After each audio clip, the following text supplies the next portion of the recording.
We decided to come back to college to learn British Sign Language because our eldest son, Dylan, was born with a profound and severe bilateral sensorineural hearing loss. So we slowly built up a small vocab of early baby signs, and we decided to take the plunge and go and learn full-on BSL, as we wanted him to have total communication. If the family feel that communication is so strong, they're excellent, because what happens in their family is that deaf and hearing people are equal. A lot of the community's hidden and actually hide from it, whereas with that, I know with Dylan it's And loud and proud. Yeah, loud and proud, short hair. It needs to be. We've been involved with fundraising for deaf people, not only just thinking about their son, they're thinking about other deaf people as well, and they want to be involved in other activities, say deaf club, going swimming with deaf people as well.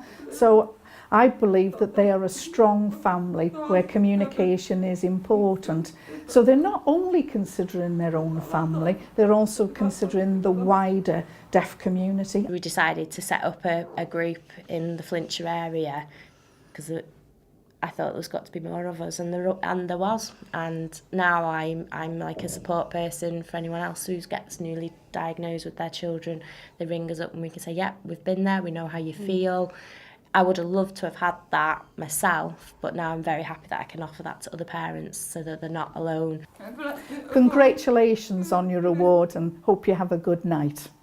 I think for Yale to actually turn around and our tutors to say, yeah, well done. I think that was the nicest achievement we've ever had. Yeah. I'll be honest. Yeah, definitely. Yeah, brilliant.